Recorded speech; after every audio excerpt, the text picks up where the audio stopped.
Mais vous savez qui écoute le plus, dans quel pays écoute le plus en ce moment nos prédications? Donnez-moi un nom comme ça au hasard, vous serez étonnés. Israël, ce serait chouette, mais non. Non. Allez, proche.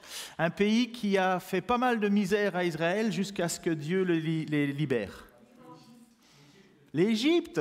C'est l'Égypte où ils écoutent le plus pour le moment. Alors comment ça se fait? Je ne sais pas, je ne connais pas ni le nom ni les adresses, mais je veux saluer ceux qui en Égypte nous écoutent, parce que voilà, que Dieu les bénisse, et que voilà, ça fait plaisir de savoir qu'on est utile aussi loin. Je continue ma prédication sur la lettre de Pierre. Donc vous savez que moi je fais une prédication textuelle et j'enseigne sur le livre de Pierre, la première épître de Pierre. Certainement je ferai la deuxième. Et nous avons vu que l'apôtre Pierre a commencé en nous parlant de choses importantes, et souvent le contexte, et bien comprendre le contexte de l'épître de Pierre, c'est que c'est une église persécutée. C'est une église qui vit la souffrance, la difficulté, et l'apôtre Pierre, qui est tout un personnage, si vous avez vu un peu quelle était la qualité, enfin quel était cet homme, avec un homme impulsif, prêt à un homme entier, et si on devait reprendre les caractères, je ne sais plus quel est le philosophe qui avait donné les différents caractères qui existaient, j'ai oublié son nom, mais si on doit définir le tempérament de l'apôtre Pierre, c'est tempérament sanguin. Et un tempérament sanguin qui s'engage, qui va vite, qui parle et puis qui réfléchit après. Et donc nous voyons bien ce portrait-là de l'apôtre Pierre qui est prêt à sortir de la barque, marcher sur l'eau, puis ça va douter, va s'enfoncer. C'est un tempérament avec beaucoup de contrastes, un tempérament, un apôtre Pierre qui est vraiment authentique quand il dit à Jésus « Eux peuvent t'abandonner, mais moi je ne t'abandonnerai jamais », et qui va quand même se retrouver à renier Jésus-Christ le jour même, alors qu'il était le dernier à être présent, il était là, et il a quand même renié Jésus. Donc ce sont des gens qui ont une volonté, mais totale, profonde de faire les choses, mais qui après ça vont regretter parce qu'il va leur manquer c'est l'inconstance qui va les caractériser.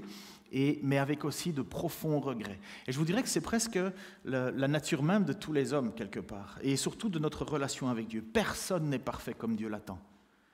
Mais Dieu attend toujours une repentance. S'il n'y a pas cela dans la vie d'un chrétien, s'il n'y a pas la repentance, ça voudrait dire que vous devriez mettre toute votre vie sur une perfection. Mais bon courage pour être parfait comme Dieu l'attend. Et pourtant, après la conversion de l'apôtre Pierre, qui lui-même a été transformé par l'Esprit, on voit un autre apôtre, et cet autre apôtre va prendre du temps pour nous encourager,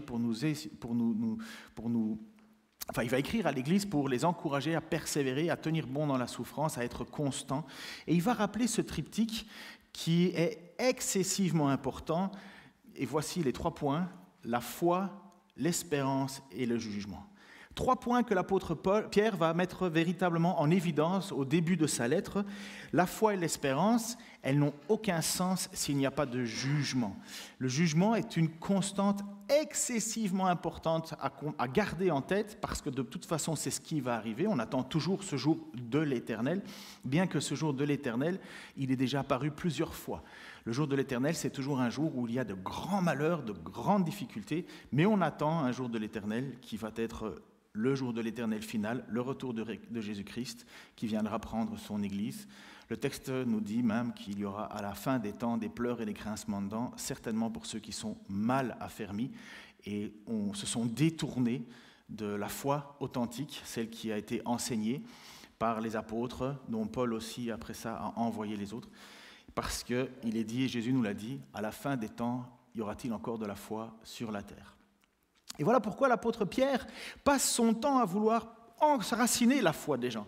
Et c'est pourquoi il va écrire au tout début de sa lettre, chapitre 1, versets 13 à 21, ce qu'on va étudier aujourd'hui, il va dire « C'est pourquoi tenez votre esprit en éveil et ne vous laissez pas distraire, mettez toute votre espérance dans la grâce qui vous sera accordée le jour où le Christ apparaîtra. » Donc ça veut dire le retour du Seigneur, le fameux jour de l'Éternel. Et quand il dit cette phrase en disant « c'est pourquoi », ça doit nous faire comprendre que l'argument continue. Il y avait quelque chose qui a été dit avant, évidemment dans les versets 1 à 12, et il faut juste se rappeler de ce que Pierre nous a dit. Il faut se rappeler que Pierre écrit à des frères et des sœurs qui traversent la souffrance, et il va leur dire que cette souffrance est une bonne chose. Nous, on n'a pas trop tendance à voir cela. que la souffrance est une bonne chose. Mais l'apôtre Pierre va prendre du temps pour leur faire comprendre que leur foi est la chose la plus importante qu'ils aient avec eux et que la souffrance purifie cette foi. Et bien souvent, je ne sais pas pour vous, mais quand vous avez des moments où tout s'écroule autour de vous, il ne vous reste plus que vos genoux et vos mains pour prier, et vous priez avec ardeur et vous ne laissez plus distraire par des milliers de choses qui vous empêchent. Non, vous êtes vraiment totalement en connexion, en espoir, en foi dans votre Seigneur et vous le faites à fond. Et après, c'est malheureusement ce qui est un cycle et on va le voir tout de suite, mais le cycle, c'est qu'une fois que tout va bien, tout va bien. Puis notre relation avec Dieu diminue, on aime toujours Dieu, mais l'intensité est moins forte et quelque part notre foi est moins forte et puis on se repose plutôt sur nos acquis et ainsi de suite.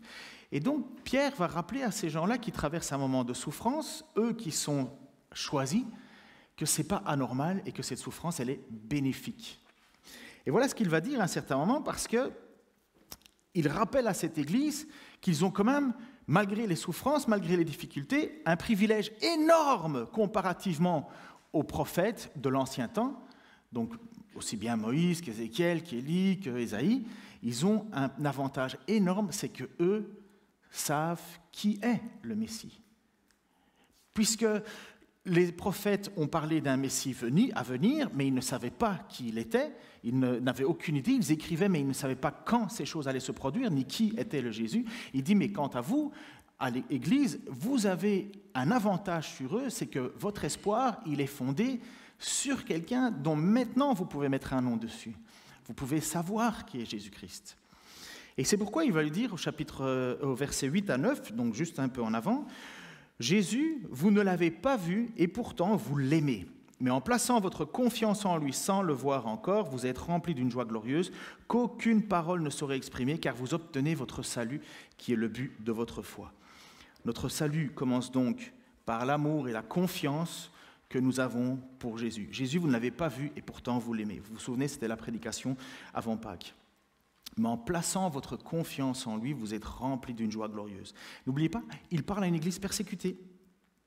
Mais il serait illusoire de croire que ça s'arrête là, qu'il suffit simplement d'avoir une connaissance intellectuelle et un sentiment profond, comme si autrefois nous parlions, je ne sais pas si vous avez déjà écouté cette chanson de Jacques Brel, les bigotes plutôt, qui dirait finalement il faut avoir juste une connaissance et un petit peu d'amour pour Jésus, mais tout le reste de ta vie, ce n'est pas très grave. Et c'est pour ça que Jacques Brel écrivait un petit peu sur les bigotes, en disant, mais finalement, c'est de la grande hypocrisie. Elles sont tout le temps en train de marmonner sur tout le monde, dire du mal de tout le monde, et elles vont à l'église faire une petite prière, et puis c'est bon, elles recommencent leur vie, finalement elles abandonnent, ou elles ne vivent pas ce qu'elles devraient vivre. Et c'est ça qui, le Pierre va justement maintenant travailler sur son épître, enfin sur la lettre qu'il envoie, en leur disant maintenant ce qu'il faut faire une fois que l'on a placé notre amour et notre confiance en Dieu. Il va dire au verset 14, « Comme des enfants obéissants, ne vous laissez plus diriger... » C'est RCA, ça, RCA. « Comme des enfants obéissants, ne vous laissez plus diriger par les passions qui vous gouvernaient autrefois au temps de votre ignorance. Au contraire, tout comme celui qui vous a appelé est saint, soyez saints dans tout votre comportement. Car voici ce que Dieu dit dans l'Écriture, « Soyez saints, car je suis saint. » Ça va jusque-là ? Alors, soyez saints. Est-ce que vous vous imaginez l'ampleur de ce que cela veut dire ? Est-ce que c'est nouveau d'être saint ? Ben non, puisque ça a déjà été dit dans l'Écriture, et on va voir où ça a été dit. Mais juste comprendre le début de ce que Pierre va dire, comme des enfants obéissants. Pourquoi ? Parce qu'il va rappeler cette vérité. Vous êtes déjà des enfants, puisque vous êtes choisis. Dieu vous a appelés. Vous l'avez. Vous savez, dans la première lettre de Jean, il va commencer, donc le chapitre 1, certains ont accueilli le Christ, d'autres ne l'ont pas fait, mais ceux qui ont accueilli le Christ, ont cru en lui, ont placé leur foi, ils ont reçu le privilège de devenir enfants de Dieu. Ce n'est pas venu par leur propre nature, leur propre volonté ou par la génération, mais parce qu'ils ont été choisis de Dieu. Donc, l'apôtre Pierre revient sur cette vérité en disant « Vous êtes déjà enfants de Dieu. Et parce que vous êtes enfants de Dieu, soyez obéissants. » Bon, certains d'entre vous ont déjà eu des enfants à la maison. ou peut-être en visite, mais peu importe. Il y a toute une différence à faire les choses dans le but de recevoir l'amour que de faire les choses parce qu'on a reçu, parce qu'on a déjà l'amour. Un enfant, n'importe quel parent, est heureux de le voir faire quelque chose pour faire plaisir à ses parents, pas pour mériter l'amour des parents. C'est horrible qu'un parent mette son amour pour son enfant en condition. Je t'aimerai à condition que tu aies des beaux points à l'école. Je t'aimerai à condition que tu m'obéisses. Je t'aimerai à condition que tu ranges ta chambre. Quel parent sait ce genre de parents qui finalement font dépendre leur amour ou même l'identité d'enfant à condition que Dieu n'est pas comme ça. Mais quelle tristesse pour des enfants de ne pas être obéissant à un parent ou être obéissant à condition que. Il n'y a pas cela avec Dieu. Il n'y a pas une question de mérite. Mais c'est parce que nous sommes des enfants obéissants que nous voulons être saints comme Dieu l'est. On étudie en ce moment le livre de Joël dans l'étude biblique. Et ça brasse. Ça brasse parce que... Ça brasse. On comprend ça, c'est québécois hein, plutôt. Ça remue. Ça brasse. Bon, enfin, ça brasse. C'est pas que de la natation. Hein. Prenez n'importe quoi, brassez-le, vous avez compris. Hein. Eh bien, ça brasse, ça veut dire ça te shake.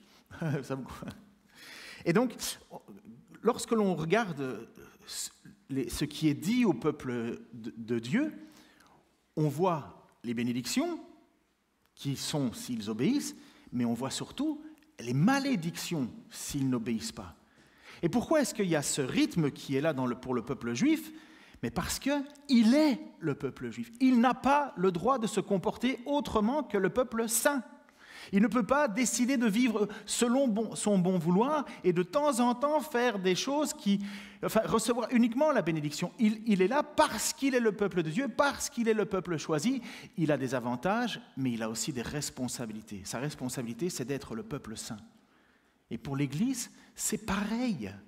Le peuple de Dieu n'a pas le choix de vivre sa vie comme il le veut, mais il a le devoir de vivre sa vie saintement parce qu'il est enfant de Dieu. Et c'est là toute la difficulté aujourd'hui dans notre société de plus en plus subjective, c'est qu'on dit à Dieu, je te donne un petit peu de ma vie, je vais faire de bonnes choses, mais pour le reste, laisse-moi faire. Et Dieu dit, il n'y a pas de reste. Tu m'appartiens totalement. Et c'est pourquoi il a dit au peuple juif à l'époque, soyez saints parce que je suis saint, et c'est pourquoi il va dire à l'Église, soyez saints parce que je suis saint. Parce qu'il y a cette filiation, parce qu'on est collé à Dieu. Est-ce nouveau? Non. Est-ce possible? On va voir. Est-ce nécessaire? Totalement. Est-ce que c'est nouveau? Non, puisque Pierre va citer l'Ancien Testament, il va citer le livre de Lévitique, chapitre 19, verset 1, de « L'Éternel s'adressa à Moïse en ces termes, parle à toute la communauté des Israélites et dis-leur, soyez saints, car je suis saint, moi l'Éternel, votre Dieu. » Nous n'avons pas le choix. Le peuple juif n'avait pas le choix d'être autre chose que saint. Et c'est justement quand ils s'éloignaient de Dieu que ça se passait très mal pour eux. Au plus ils s'écartaient de Dieu, au plus ils vivaient les conséquences de sa désobéissance parce qu'ils ne pouvaient pas être autre chose que saints. Et bien souvent, et on voit que Dieu utilise les guerres, utilise les famines, utilise les ennemis pour faire quoi? Ramener son peuple à lui. Ramenez son peuple à lui, parce que vous vous êtes égarés, vous ne vivez plus comme moi je l'entends, mais revenez à moi. Et comme coup dur autrefois, coup dur aujourd'hui, les difficultés, les différentes épreuves étaient là pour ramener le peuple à Dieu.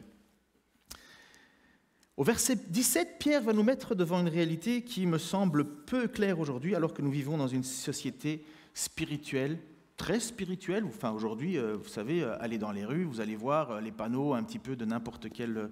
vous allez voir des panneaux de gens qui veulent vous ouvrir vos chakras, qui veulent vous amener à une conscience-ci, conscience-là. On est très spirituel. On est totalement matériel et spirituel, mais on la place où cette spiritualité? C'est une spiritualité déconnectée quelque part. On a créé notre propre spiritualité. Et pourtant, l'apôtre Pierre, lui, va nous dire à notre Église, faites attention. Verset 17, dans vos prières, vous appelez Père celui qui juge impartialement tout homme selon ses actes. Par conséquent, pendant tout le temps qui vous reste à passer dans ce monde, manifestez par votre manière de vivre que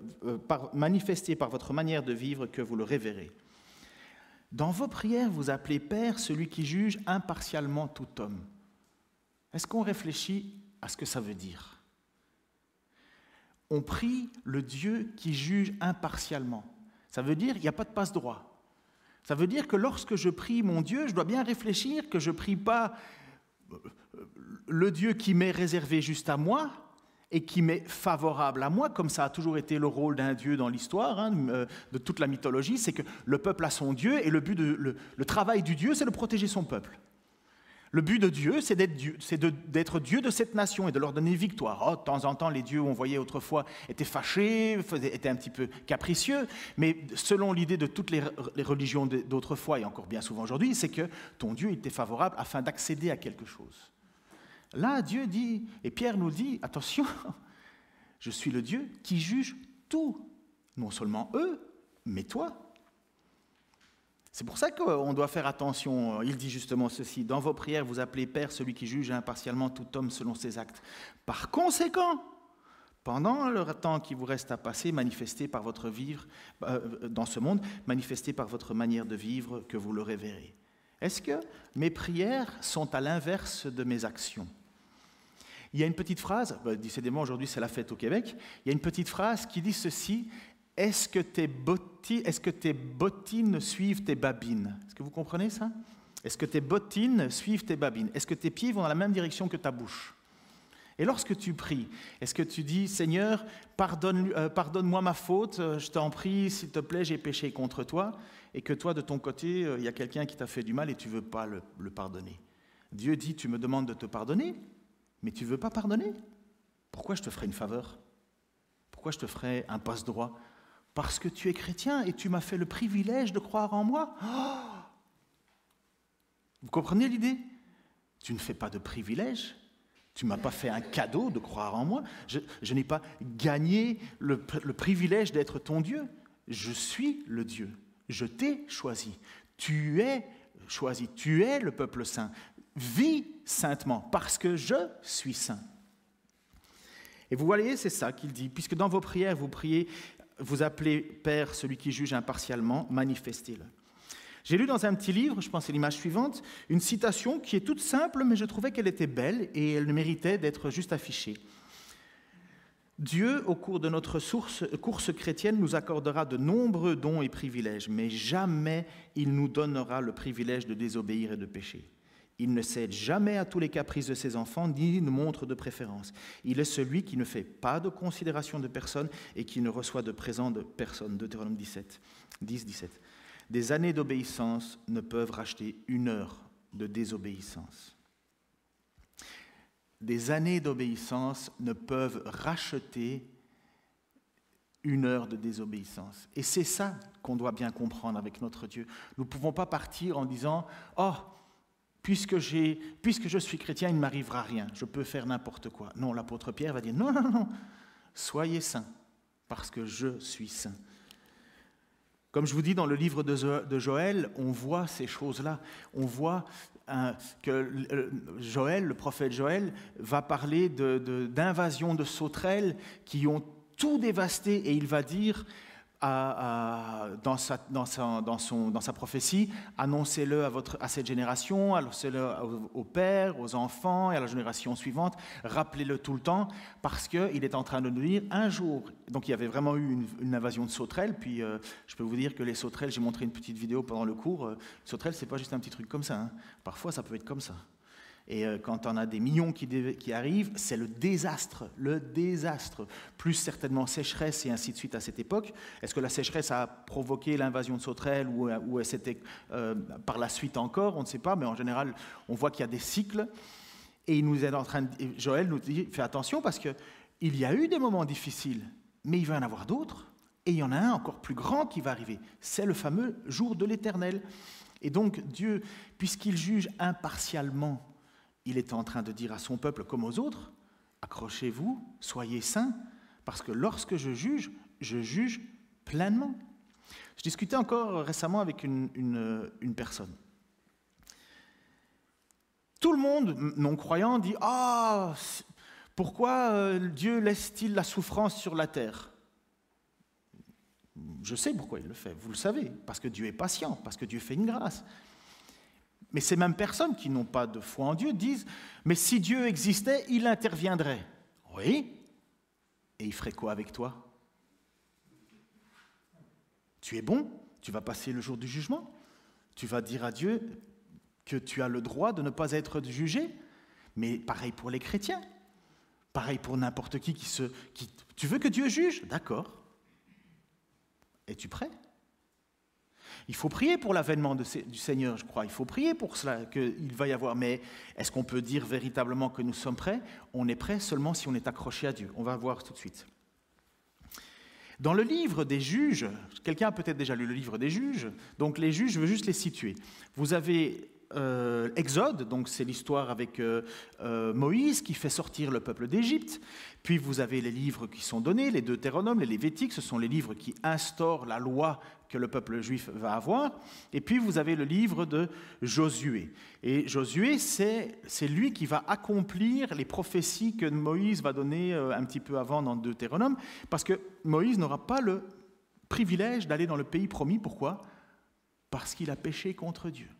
Donc même Moïse a payé la conséquence. Donc il ne va pas dans le pays promis, mais Josué, vous savez, ce sont ces deux hommes qui sont partis en inspection du pays, Josué et Caleb, et qui sont revenus. Et Josué était un homme de foi. Et il a placé sa foi en Dieu, et Dieu l'a utilisé pour être le chef militaire de l'expansion en Canaan. Et Josué, après sa mort, donc il est le représentant officiel de Dieu, il est celui sur qui Moïse a imposé les mains, il lui a donné son esprit pour accomplir des choses, mais le peuple, Josué va mourir. Et maintenant, voilà, les tribus qui sont un petit peu dispersées dans ce pays vont faire n'importe quoi. Et si vous lisez le livre des juges, c'est un cycle perpétuel. On voit des juges qui viennent. Par quoi est-ce que les juges viennent? Parce que d'abord, le peuple a abandonné Dieu, les peuples ont fait n'importe quoi, se sont tournés vers les autres divinités, et ainsi de suite, ils ont abandonné le Seigneur. Le Seigneur dit, ok, vous avez fait ça, je vais vous envoyer les difficultés. Parce que les difficultés étaient là, le peuple criait à Dieu en disant, sauve-nous, sauve-nous, sauve-nous. Et Dieu suscitait un libérateur, un juge, et ce juge ramenait l'ordre, battait l'envahisseur, et puis, hop, ce juge mourait.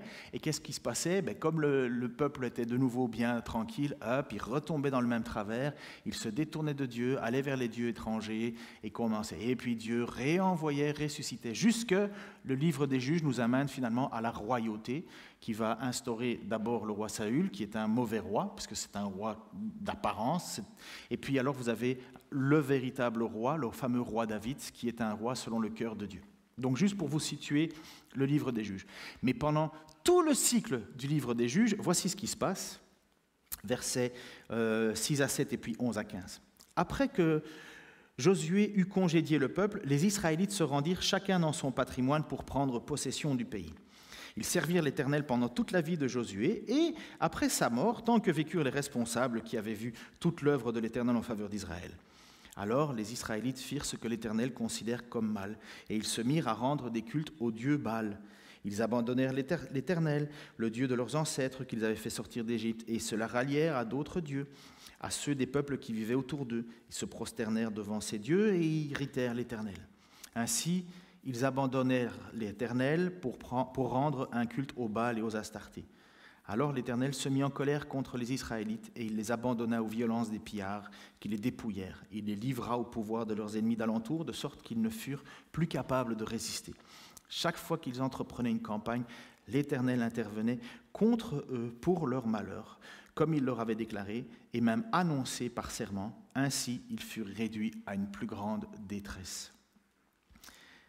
Ça, à chaque fois, c'est la même chose qui va se passer. Et c'est à partir de ce moment-là que le peuple se rend compte de sa misère, se tourne vers Dieu, crie à Dieu, et Dieu leur suscite un libérateur. Ce libérateur chasse l'oppression, l'ennemi, rétablit le culte normalement, mais même les juges ne sont pas parfaits, rétablit le culte à Dieu, ils vivent dans la tranquillité, et puis après ça, hop, on réoublie Dieu.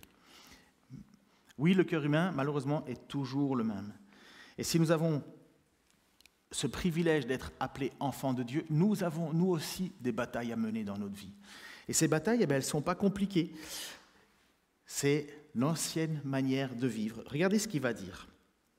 Verset 18, donc je reviens sur l'apôtre Pierre. « Vous avez été libérés de cette manière futile de vivre que vous ont transmise vos ancêtres, et vous savez à quel prix. Ce n'est pas par des biens qui se dévaluent comme avec de l'argent ou de l'or. Notre lutte en tant que chrétiens, c'est de ne plus vivre comme nous ont transmis nos ancêtres, qui ne révéraient pas Dieu, nos familles, notre culture. Et notre combat, notre lutte à nous, c'est d'être saint comme Dieu est saint, et ça veut dire ne pas vivre autrement que comme Dieu le désire. Et ça, c'est la lutte de tous les jours. Qui a déjà gagné cette lutte? Oh, pas moi. Qui va encore devoir persévérer, lutter, tenir bon, tenir ferme? On sait très bien qu'on n'est pas saint. On sait très bien que notre Dieu est 3 fois saint. On sait très bien que notre direction, c'est d'être comme Dieu. Mais tout le monde doit s'avouer. Combien de fois on ne baisse pas les yeux en disant « Oh Seigneur, j'y arrive pas. Oh Seigneur, pardon. » Mais ça ne veut pas dire qu'on doit s'arrêter, puisque c'est un impératif. On doit être saint. C'est ce qu'attend Dieu de nous. Et voilà, nous voilà pris finalement dans un piège incroyable, réalité de notre situation. Nous voulons tendre à la perfection de Dieu, mais nous n'y arrivons pas. Et nous sommes, entre guillemets, esclaves. Esclaves de quoi? De la loi du péché. Et qui nous en délivre? Amen. Jésus-Christ. Et c'est ça toute la vie du chrétien. Tant qu'il vit en dépendance à Jésus-Christ, il est couvert par le sang de l'agneau, couvert par cette grâce. Pourquoi?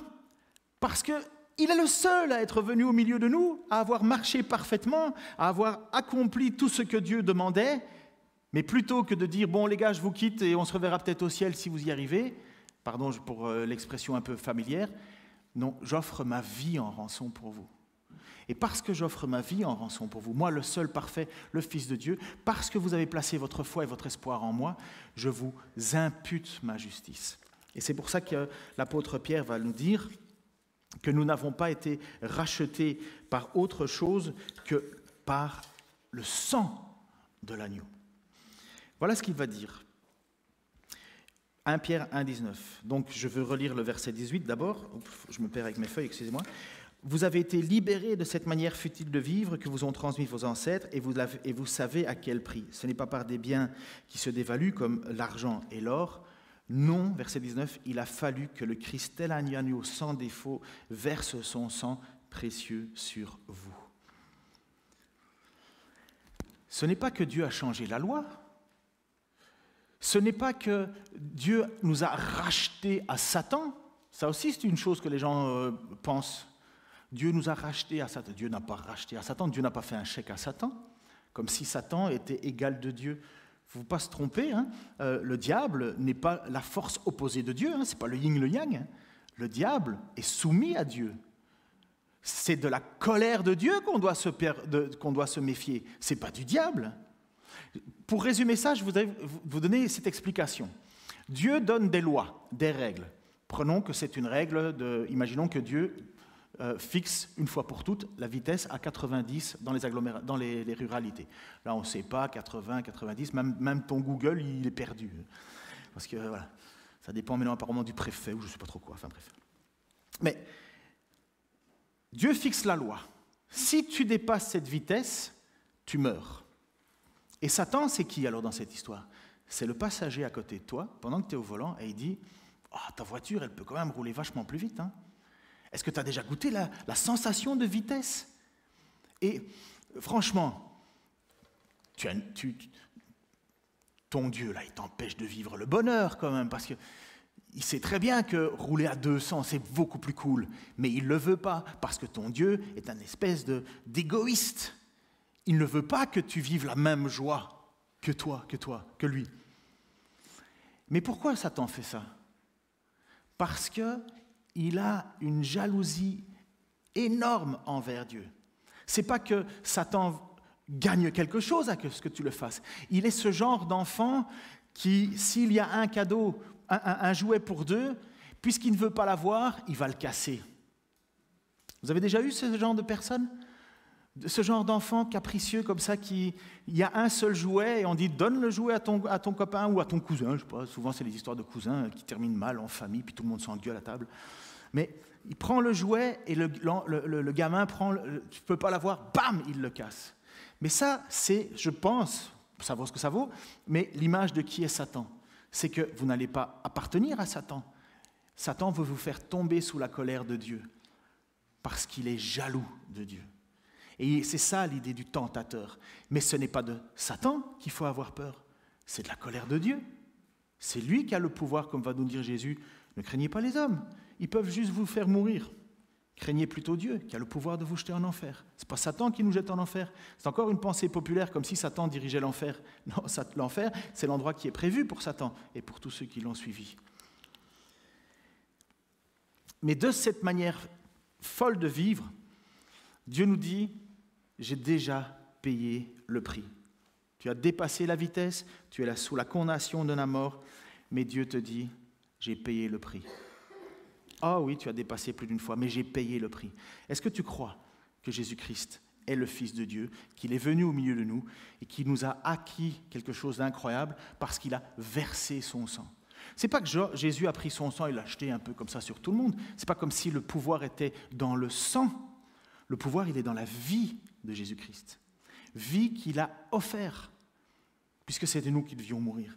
Et voilà que nous n'avons pas été rachetés par de l'or ou de l'argent, mais par quelque chose de bien plus grand. Et Franck nous l'a bien rappelé là tout de suite, un sacrifice, on ne peut même pas dire 1000 fois meilleur, le sacrifice absolu, comparativement au sang qu'on venait déposer dans le temple autrefois, le sang de Jésus-Christ lui-même. Sous-entendu, le sang de Dieu lui-même, puisque nous croyons à la Trinité. La Trinité, c'est que quand à un certain moment, Jésus va dire à un de ses apôtres, il va lui dire « Montre-moi Jésus, ça me suffit. Montre-nous Dieu, ça me suffit. » Et Jésus va lui dire « Mais ça fait tant de temps que je suis avec toi et tu ne m'as pas encore reconnu ?» Jésus, c'est Dieu fait homme. C'est la partie qui nous permet de mieux comprendre qui est Dieu. En fait, Dieu laisse lever un voile sur qui il est. Mais cette partie de Dieu décide de s'offrir en sacrifice. Il est celui qui condamne, mais il est celui qui donne le moyen d'échapper à la condamnation. Alors, voilà pourquoi Pierre est en train de dire que nous devons placer toute notre confiance en Jésus-Christ, mais que ça ne nous empêche pas, ça ne nous donne pas le droit de continuer à pécher, puisque le péché, c'est ce qui a fait mourir Christ à la croix, et qu'il y aurait une absurdité, en fait, de continuer à pécher. Il y aurait une absurdité à ne pas combattre cette vaine façon de vivre qui nous ont été transmises. Il y a une absurdité à ne pas vouloir le faire, parce que ça a été le piège du peuple juif autrefois, de croire que Dieu était de leur côté et que Dieu allait faire un passe-droit sur eux et qu'il allait juste écraser les autres. Je rediscutais encore avec la question du baptême. Est-ce que vous croyez que je vais me présenter devant Dieu et Dieu va me dire « Ah, tu as vécu toute ta vie à l'inverse de ce que je t'ai demandé. Tout, tu as fait tout le contraire. » Et moi, je vais dire, ouais, mais je me suis fait baptiser. Hein. Vous imaginez quel Dieu ce serait?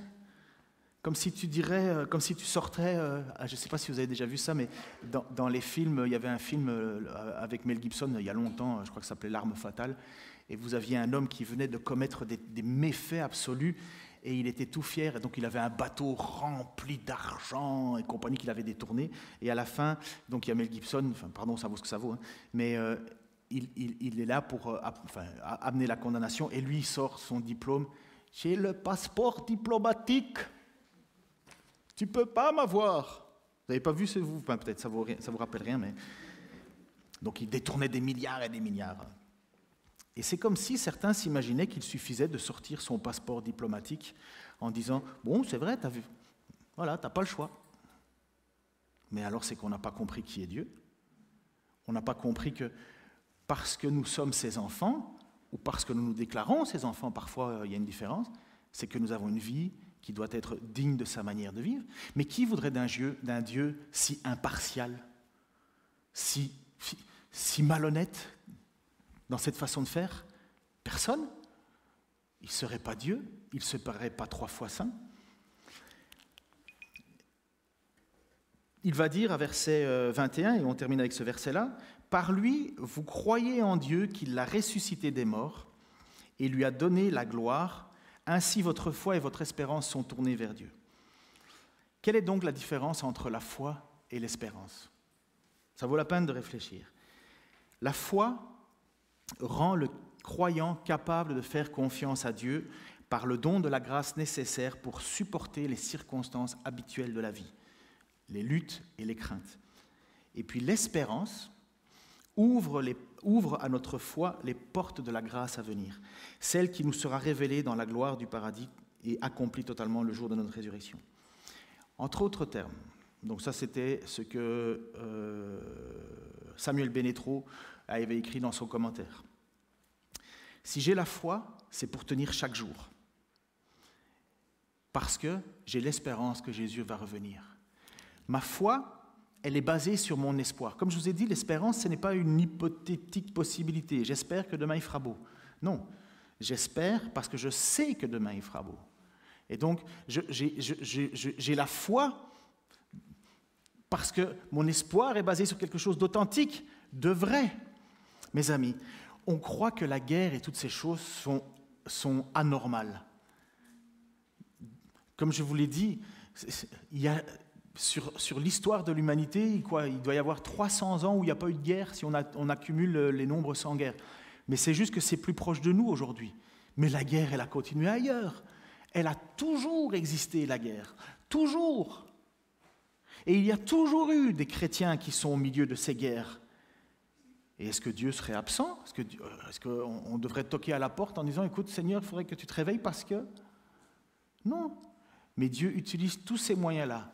Premièrement, pour juger le monde, pour limiter le péché sur la terre. C'est pour ça qu'il a donné la justice. Il suffit de lire l'Épître aux Hébreux. Dieu a mis la justice sur la terre afin de limiter le péché. Même si la justice peut être gangrénée. Vous imaginez un monde où il n'y a pas de justice. Allez en Libye, il n'y a pas de justice. Chacun fait sa justice. Même si elle est mauvaise, il vaut mieux une justice que pas de justice. Mais en même temps, les guerres, elles sont là aussi. Parce que l'homme est premièrement incapable de vivre ensemble, et deuxièmement parce que Dieu nous dit, vous savez, ce n'est pas sur cette terre que je vais établir mon royaume. Hein. Mon royaume n'est pas de ce monde, va dire Jésus, alors qu'il était dans les mains de Pilate, parce que Pilate lui a dit, sais-tu que j'ai le pouvoir de te faire mourir ? Et Jésus va lui dire, tu n'as pas d'autre pouvoir sur moi que celui que mon Père t'a donné. Et puis deuxièmement, parce que pour nous, les croyants, des moments comme ça que je ne le souhaite à personne, et en même temps, je me dis que c'est souvent nécessaire parce que ça nous ramène au plus essentiel de notre vie. Pourquoi nous sommes là ? Quel est le privilège d'être enfant de Dieu ? Et comment je suis enfant de Dieu ? Par la foi. Et toute cette foi, il faut qu'elle soit purifiée tout le temps, tout le temps, tout le temps. Et c'est pourquoi, je termine avec ceci, de vous dire, oui, on peut être heureux des souffrances. Parce que premièrement, Dieu me donne la foi de les traverser. Ce n'est pas que je ne vais pas les supporter, les subir, mais Dieu me donne la foi de les espérer parce qu'il m'a donné une espérance qu'un jour, toutes ces choses seront finies, qu'il va y avoir un jour une nouvelle terre, un nouveau ciel, des nouveaux cieux, où la justice habitera parfaitement. Le monde parfait que nous aspirons tous. Mais pour y arriver, il faut que je persévère. Pour y arriver, il faut que je persévère et que je vive une vie sainte. Mais ce n'est pas parce que je vis une vie sainte que je suis sauvé, mais c'est parce que je suis sauvé que je vis une vie sainte. C'est parce que je suis enfant de Dieu que je veux vivre saintement. Ce n'est pas parce que je vis saintement que je suis enfant de Dieu. Vous comprenez le point ? Et c'est ce que l'auteur de l'Épître aux Hébreux, pour reprendre, donc vous pouvez déjà venir, le groupe de musique en avant, l'auteur de l'Épître aux Hébreux va nous dire au chapitre 12, Épître aux Hébreux que Franck a cité 2 fois, et donc ça sera la 3e citation de l'Épître aux Hébreux. Faites tous vos efforts pour être en paix avec tout le monde et pour mener une vie de plus en plus sainte, sans laquelle nul ne verra le Seigneur. Veillez à ce que personne ne passe à côté de la grâce de Dieu, qu'aucune racine d'amertume ne pousse et ne cause du trouble en empoisonnant plusieurs d'entre vous. Qu'il n'y ait personne qui vive dans l'immoralité ou qui méprise les choses saintes, comme Ésaü, ou Ésaü, je ne sais pas comment on prononce. Donc on est à l'histoire, tout début de l'histoire de la Genèse, comme Ésaü qui pour un simple repas a vendu son droit d'aînesse. Vous savez que plus tard, lorsqu'il a voulu recevoir la bénédiction de son père, il a été rejeté car il n'a trouvé aucun moyen d'amener son père à revenir sur ce qu'il avait fait, bien qu'il l'ait cherché en pleurant. Bien qu'il l'ait cherché en pleurant. Et même si j'ai toute foi en Jésus-Christ, toute ma foi est basée sur lui. Et donc mon désir de lui plaire, je sais qu'à la fin, le texte nous dit clairement qu'il y aura des pleurs et des grincements dedans. Alors on ne peut que revenir à l'Écriture. Faites tous vos efforts pour être en paix avec tout le monde, pour mener une vie de plus en plus sainte, sans laquelle personne ne verra le Seigneur. Seigneur, lorsque je lis ta parole, j'en suis à la fois effrayé et à la fois rassuré. Je te remercie que déjà nous pouvons nous dire appelés enfants de Dieu. Je te remercie que ce n'est pas par mes propres forces, par mes moyens, par ma capacité, par une vie que j'aurais mieux vécue que quelqu'un d'autre que j'ai reçu ce privilège. Je reconnais que c'est vraiment par grâce. Et je reconnais aussi, Seigneur, l'importance de persévérer. Je ne peux pas la balayer, Seigneur. De toute façon, je ne veux pas faire autrement maintenant. Et j'espère que tous ceux qui t'aiment n'ont pas envie d'avoir une autre vie, une vie qui te déplaise finalement. Père, je te prie que comme tous nos frères et nos sœurs qui sont pour le moment dans des moments difficiles, qui sont dans des moments où ils sont tellement accrochés à toi parce qu'il n'y a plus rien d'autre, nous puissions, Seigneur, avant que la difficulté n'arrive dans nos vies, purifier constamment notre foi, nous détourner de ce qui est secondaire pour nous mettre sur ce qui est prioritaire. Nous savons que tu es un Dieu qui fait grâce. Nous savons que tu es un Dieu lent à la colère. Nous savons aussi, Seigneur, que les malédictions que tu peux prononcer, tu peux les arrêter par notre repentance. Nous savons que cette repentance, elle est tellement ce que tu es. Un Dieu, Seigneur, qui veut faire grâce. Ne permets pas, Seigneur, à ton peuple de se croire au-dessus de ces lois que tu as édictées pour le monde entier. Nous ne sommes plus condamnés, Seigneur, parce que tu as payé le prix. Et nous te remercions. Et je te prie pour ma première vie, proprement pour ma propre vie, de toujours être accroché à toi, de ne jamais partir ailleurs qu'à toi, de toujours, Seigneur, vivre ma vie en fonction de toi. Je serais bien fou de m'écarter, Seigneur, parce que tu es le seul moyen, le seul nom qui a été donné sous le ciel et sous la terre afin lequel je puisse être sauvé. Pourquoi j'irai ailleurs? Pourquoi m'entêterais-je? Bénis-nous, Seigneur, à marcher selon ta voie. Au nom de Jésus-Christ. Amen.